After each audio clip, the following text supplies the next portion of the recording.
Good morning, student. I hope you will have solved all question of revision exercise of chapter 3.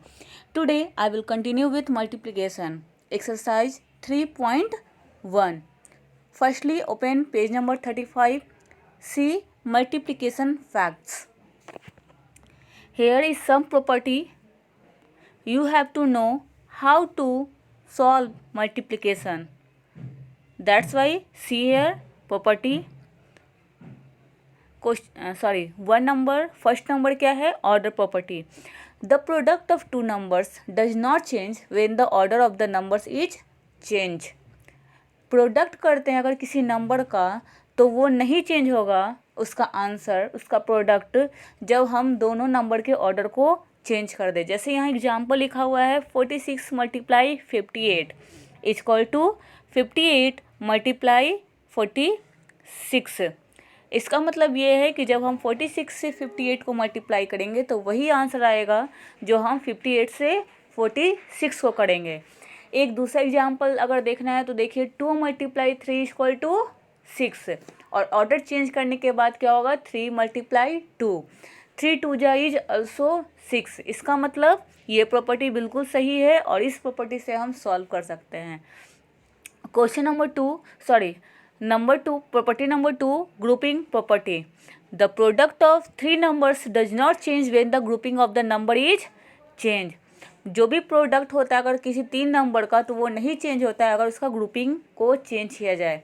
यहाँ पर जो example लिखा है उसमें सबसे पहले किसी 2 नंबर को ब्रैकेट के अंदर रखा गया है, उसके बाद तीसरे नंबर को मल्टीप्लाई किया गया है. इक्वल टू में क्या किया गया है तो जो 2 नंबर लास्ट का है उन दोनों को मल्टीप्लाई किया गया, उन दोनों को ब्रैकेट में रखा गया है और जो फर्स्ट नंबर है उसको बाद में मल्टीप्लाई किया गया है. इसका मतलब है कि सबसे पहले हम 21 को 15 से मल्टीप्लाई करेंगे, जो आंसर आएगा उससे 18 को मल्टीप्लाई करेंगे. उसका जो आंसर आएगा सेम आंसर जब हम 15 को पहले 18 से मल्टीप्लाई करेंगे और बाद में 21 से करेंगे तो वही आंसर आएगा. Number 3 property of multiplication property of 1. A number multiply 1 is equal to the number itself. इसका मतलब है कि किसी नंबर को 1 से मल्टीप्लाई करे तो वही नंबर आएगा. एग्जाम्पल दिया हुआ है 203 multiply 1 is equal to 203. Fourth property is multiplicative property of 0. A number multiply 0 is equal to 0. इसका मतलब ये है कि किसी नंबर को 0 से मल्टीप्लाई करेंगे तो आंसर 0 आएगा, ना कि वो नंबर. फिफ्थ प्रॉपर्टी है मल्टीप्लिकेशन बाय 10, 100 एंड 1000. अगर किसी नंबर को हम मल्टीप्लाई करें 10 से, 100 से या 1000 से तब आंसर क्या आता है. तब हम लोग को इसके लिए क्या करना होता है कि अगर 10, 100, 1000 से मल्टीप्लाई करेंगे तो वो नंबर हम लोग लिख देते हैं इक्वल टू में और जितना जीरो रहता है 10 में 1 जीरो है तो 1 जीरो लिखेंगे, 100 में 2 जीरो है तो 2 जीरो लिखेंगे और 1000 में 3 जीरो है तो 3 जीरो लिखेंगे. इसका मतलब ये है कि जिस नंबर से हम मल्टीप्लाई कर रहे हैं 10, 100 या 1000 से तो उस नंबर को लिखने के बाद क्वेश्चन में जितना नंबर दिया हुआ है मल्टीप्लाई करने के लिए उतना जीरो लगा देते हैं. सेम प्रोसेस हो सकता है जब नंबर के साथ मल्टीप्लाई में 20, 30, 40, 60 या फिर 600, 200 ऐसा हो.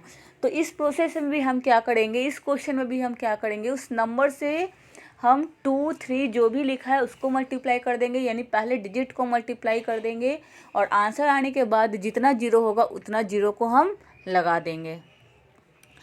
अब हम इस प्रोसेस को जान लिए, इस प्रॉपर्टी को जान लिए हैं. अब एक्सरसाइज 3.1 सॉल्व कर सकते हैं. See here question number 1, fill in the blanks. In this question you have to fill this boxes because you know all property, then you can solve all questions. See question number A, 2412 multiply 10.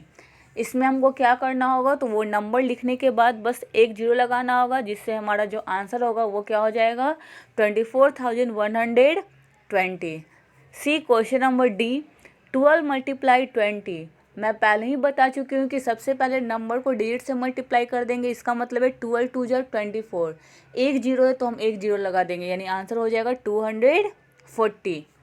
C question number जी, 1238 multiply box equal to 0. Box का मतलब है वहाँ blank box है, वहाँ पे हम क्या भरेंगे कि आंसर 0 आएगा। तो किसी नंबर को 0 से मल्टीप्लाई करने पर ही आंसर 0 आता है। ना see question number 2, next question is question number 2 multiply, यानी किसी दो नंबर का हमको प्रोडक्ट निकालना है, मल्टीप्लाई करने के बाद आंसर निकालना है। तो see, I have already solve some questions. A number 2615 multiply 26। हम इसको इस तरीके से लिखने के बाद सबसे पहले जो वंस प्लेस पे नंबर होता है उससे मल्टीप्लाई करते हैं, उसके बाद जो नंबर होता है उससे मल्टीप्लाई करते हैं। तो 6 5 जा 30 का 0, अभी 3 है हमारे पास, उसके बाद 6 1 जा 6 प्लस 3 9, फिर 6 6 जा 36 का 6, अभी भी 3 है मन में, फिर 6 2 जा 12, 12 प्लस 3 15।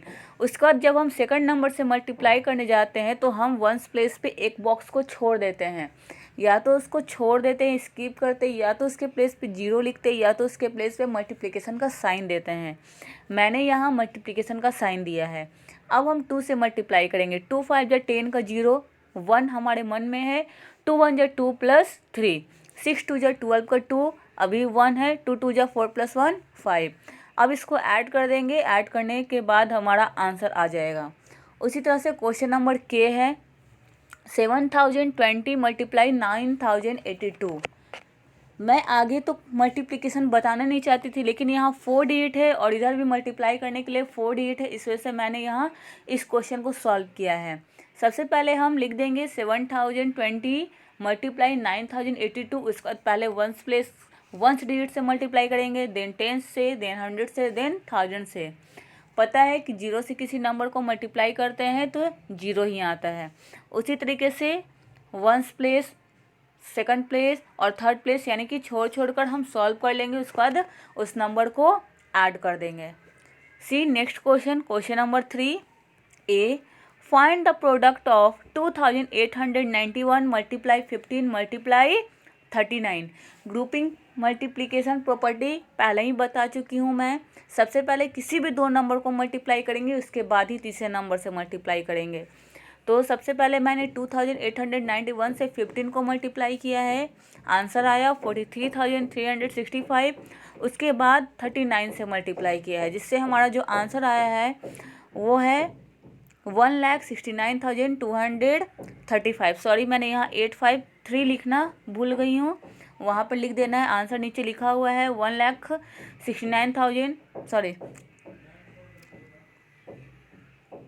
16,91,235। यहाँ 3 नहीं लिखे, जिस वजह से प्रॉब्लम हुआ है। 5 के बगल में 85 यहाँ 3 लिखाएगा, लिख देना है। Next question number 4 is find the product of largest 4 digit number and the largest 3 digit number. Largest 4 digit number क्या होता है?